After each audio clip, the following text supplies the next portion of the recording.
Hello everyone out there, welcome back to the Phantom Smack YouTube channel. I am back with another review, and this review is of Mad Max Fury Road, released in 2015, starring Tom Hardy, Charlize Theron, Nicholas Hoult, Hugh Keays-Byrne, Zoe Kravitz, and Courtney Etlon, and it was directed by George Miller. And the plot of Mad Max Fury Road is that when Max Rockatansky is trying to survive in the wasteland, he is kidnapped by a group of war boys who are the army for Immortant Joe, played by Hugh Keays-Byrne, as he rules the Citadel, the only place where they can get water in the wasteland because it is pumped out of the ground. When going out on a supply run, the Imperator, which I don't know what the fuck that means, but it sounds cool, Furiosa, played by Charlize Theron, decides to divert pass as it turns out that she kidnapped the wives of Immortant Joe, and Mad Max is then ended up in the situation helping Furiosa and the wives escape as they try to survive the wasteland. So, I'm reviewing this because we are getting Furiosa, a Mad Max story, or whatever the fuck it's called, the prequel to this about Furiosa's past, coming out later this year, so I decided let's go back and review Mad Max Fury Road. Obviously I have not covered the other Mad Max movies, but this movie, being the most recent one, you can see this one without seeing the other Mad Max movies, even though it does take place in the same universe. There are plenty of hints that lead credit to the fact that the Mad Max in this movie is the same Mad Max from the other ones. For one, he has a boot leg on his leg. It's like a brace or something that Mel Gibson Mad Max in the second and third movie wore, because in the first one he got shot in the leg by a shotgun. And I should probably explain my past with the Mad Max movies. I know of them and I know what happens in them. I have not seen 1, 2, or 3. I know that 1 is not really a post-apocalyptic movie. It's more like near the end, near the fall of society, because it's like an economic crisis. And then 2 gets more into the wasteland and stuff, because I think like a Gulf War happened, like depleting the world's oil supply, and then World War III happens in Mad Max 3, which is the true wasteland one. And then Mad Max 4 comes out, and it's just pure wasteland. And yes, this movie released, and I'm not going to talk about the bullshit around this movie's release date, such as men complaining that it is a chick flick disguised as an action movie, talking about feminist stuff, and it's like, yes, while there is female characters, and while it does have to do with a group of wives running away from a person who objectified them properly and said that we're free, we are not property, and the fact that Immortant Joe says, "Return my property to me," and it's like, I don't want to fucking talk about that. I just want to talk about this film in general. So, one thing that I really say that I fucking love about Mad Max is its style and action. This film is so fucking good looking from a cinematography angle. The colorization also is one of my favorite things in Mad Max Fury Road. It is an all-out, just fucking high-octane blast of action and cinematography, which is one thing that I really fucking love about Fury Road. From the fact that they use a lot of practical in-camera stuff mixed with CGI. They use it just enough to enhance the stuff that's actually going on the screen. And most of the effects, even though this movie is, like, almost 10 years old at this point, really hold up. The effects in this movie are insane, the fact that they hold up as much as they do. The action scenes and car chases and stunts and all of that stuff really is good. Pretty much most of this film is just a chase scene that relies around action, and a lot of people have compared it to a Roadrunner cartoon, and yeah, I can see that. The action and the visual storytelling in this is so fucking good. There are so many good moments of action set pieces as we follow this one war rig with limited supplies as it goes across the wasteland, fighting a bunch of different sorts of different gangs and characters, and it's so cool how they have to think of new creative ways to do it, how they have to put pretty much all their effort into every encounter they come across. It is such good action directing. There are so many good action scenes, and the fact that the climax of this is like 20 minutes left of the movie is so fucking good. The climax in Mad Max Fury Road is so awesome and just fucking action-packed. I fucking love it. But yeah, I cannot state how good the action and cinematography is with this film. I also just love the world building it sets up in. Because this film doesn't answer a huge amount of questions, which that will get into a problem that I will explain later, but they give you enough answers and enough lore that you can put the dots together yourself and don't need the answers given to you. That's one thing that I really like about Fury Road, is it doesn't hold the audience's hand. The exposition isn't really delved out except in just a few lines of dialogue. Most of it is just you see different characters and how they interact with our characters as they go across. You don't necessarily see their backstory, explain why these characters are here or why these certain people are attacking them.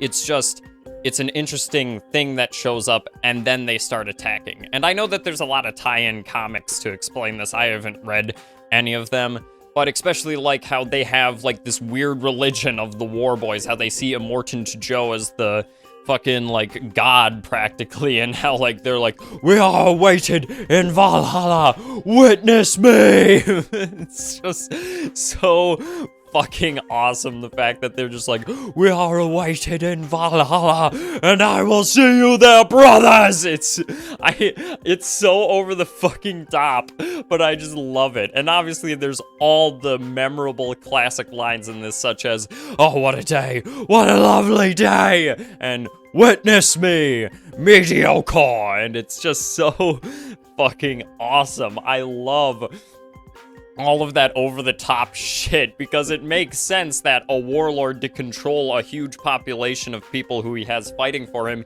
he would make up this shit, such as, you are awaited in Valhalla, and for you to die, you need to be witnessed, and you worship the holy V8 engine, because they have fucking just pieced-mailed cars that are used for fucking attacking and blowing up, and the fact that their main weapon of use is just a fucking stick with a grenade on it. It's so fucking good.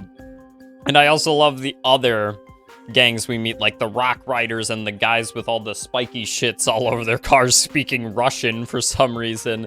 I just love all of those moments. And the Vuvolini we meet near the end of the film.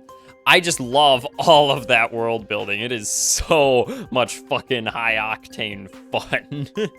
And in terms of characterization, this film definitely, I would say, takes a back to it. The villain, Immortan Joe, played by Hugh Keys-Byrne, who played Toe Cutter in the original Mad Max, is in this one, and he does pretty good as the villain. Obviously, he's not insanely interesting, but I feel like it also has to do with the fact that he builds this practically cult worshipping him, and I love all of his design with like the mask and shit. I just love that aspect of him, even though his character himself is just kind of a guy who wants his wives so he can fuck them and make more children. But overall, I don't really have a problem with that, because it's mainly just fun. And Mad Max in this one, he is definitely interesting. I really like Tom Hardy's performance in this, because a lot of it is just like silent grunts or like little lines like, oh, I'll find my own path. Like, he doesn't go over the top with some lines, except when he goes like, that's mine. Like, he doesn't talk a lot, but he has a lot of emotions on his face that really sell what he's feeling in the moment. And the fact that he's going mad half the time doesn't necessarily match up with his characterization, because he kind of resolved the problems of losing his family in the second movie. And that gets into one of my problems with this film. There are flashes of like these characters who said like, you let us die and you like didn't protect us. You promised to protect us, and then they died, and he's like going insane seeing these different things. And if this is a connection to the other films, that doesn't really make sense, because we don't really get to see what the other characters are like. We never get to hear these people's stories. And while I said sometimes it's fine if the audience doesn't hold our hand, if you're coming from another movie, or if you're watching this being like, what the fuck are those things? And you're like, maybe it's from the other movies. It never is answered who the fuck these characters are. But yeah, as I said, that does bother me, the fact that we never figure out what those people are. And I do believe that it is explained via tie-in comic, but I haven't read those. I don't know what the fucking situation is with these characters Max is seeing, because from the other movies, he wasn't this crazy as he is in this. But I do like his relationship with Furiosa, who I would argue is the more main character than Max. Max is there and he's helping her, but the thing is, she has the motivation and the drive. She propels the plot and has the more interesting character dynamic. We learn from just bits of dialogue that she's tried to escape the Citadel and Immortant Joe multiple times, and that she was taken as a young child from this green place they're heading to. And I really would say Charlize Theron's performance is really good. She sells this character of being very badass, but also has moments of levity and feeling bad about certain things, especially when these wives that she are helping dies, and especially one of them being the fault of Max, he also feels bad for it. I like this dynamic they have because they don't necessarily trust each other or talk a lot about different things, but there's a mutual respect there on how Mad Max sees her as an equal to his fighting abilities, because she is a fucking badass in this, and the fact that she has like a mechanical arm, I don't understand necessarily how that thing works, but I digress. And especially because when she, not to delve too deep into spoilers, but this movie is 9 years old, especially when she realizes that what she's been fighting for and all this stuff is kind of pointless, she breaks down. And I like how Mad Max is like, listen, if you focus on one thing and ignore it, it'll drive you insane. And yeah, that makes sense with his character in the past films. And I really like that moment where they work together to come up with a new plan to get redemption, and then they decide to do a different plan from what they were going to do. Also, Nicholas Hoult is in this as Nux, one of the war boys who turns to Mad Max and Furiosa's side. He also gives a really good performance, especially because the war boys are mainly designed to only have half-lives, because he has tumors or they're just getting fucked up because they can't like take care of the radiation or whatever the fuck. And I really like his characterizations also. He's also like has a relationship with one of the wives, and he also starts off being like, I am awaited and I will die on the fields of battle getting witness so I can enter Valhalla. And he fucks up with Immortant Joe, but then they accept him with Mad Max and Furiosa's group. And I really like his performance in this. Nicholas Hoult was eating bugs before Renfield is what I thought when I was watching this. But no, he does a pretty good performance in this. And it shows, like, he is a really entertaining actor. I really like Nicholas Hoult in this movie as Nux. And he also gives credence to What a Day, oh, what a lovely day. I really do enjoy him in this, especially when he's helping the others, and he kind of is funny. He's just like, oh, we gotta get it. There's high ground over that thing over there. It's a tree. And he's like, I'll go put it on that tree thing over there. It's so fucking funny to me that he doesn't know what a tree is. And then also, as I said, the villain isn't the most interesting, and we get to meet these other lords like the People Eater and the Bullet Farmer, and I really like those characters because they each have their own little sets of gimmicks and stuff. And I just really enjoy the world that they set up, and I hope that we get more of that in Furiosa. We get to see her backstory that is set up in this film. But, yeah, I also will say the villain may not be the most interesting, but I really like Hugh Keays-Byrne's performance as Immortant Joe. It's really entertaining.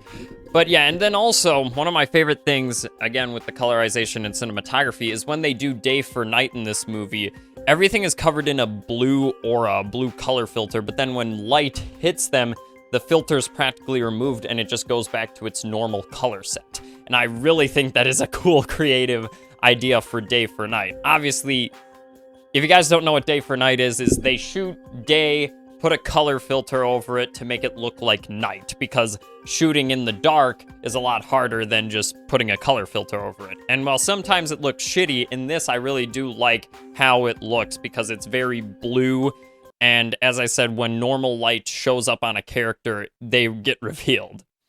But yeah, I just really enjoy the high octane energy, fucking amazing action fest that is Mad Max Fury Road. As I said, there's insane over-the-top shit in this, like a fucking guitar that plays and then a fucking flamethrower shoots out of that. I just love this film for its action and standpoint side. But there is more to it in terms of character relations and character growth, especially with Furiosa and Mad Max's relationship. I feel like they set up a really good trust bond there, and they like help each other, and I just really like their like dynamic with each other. I feel like it's a really good character arc for both of them, and I am excited to see how Furiosa goes. I'm excited to see Furiosa's backstory and stuff like that. But as I said, the only major problem I have is that there's some things in the movie that, as I said, it's not a big deal that they don't explain it, but I feel like they needed to explain some things, especially people coming from the past Mad Max movies. It does get a bit confusing while watching it, but overall, it is just a fun fucking time. I definitely recommend Mad Max Fury Road. It is such a adrenaline, high octane, fun, gory, post-apocalyptic Mad Max movie. Even though it does have some problems that do distract it, I do feel like there is more meat behind the bones. They just wanted to focus more on action and visual storytelling rather than necessarily the most in-depth of characters, but they still do a decent job at that, I'd say. But anyways, for the rating for this, I'm going to give it 4.5 silver spray paint that you make yourself look shiny and chrome so you can enter the gates of Valhalla out of 5. Yeah, I dropped it a bit because I will admit the weird visions Max sees and the fact that we don't get answers for those does kind of irk me here and there. But yeah, that'll be it for this review, so make sure you guys like, subscribe down below, check out the channel, check out the reviews for Godzilla Minus One and The Night Swim. Sorry this review was so delayed, I had to help my mother move, so that took up some of my time. Yeah, so next week we will have a review of Argyle, so please be on the lookout for that. And yes, witness me as I enter the gates of Valhalla!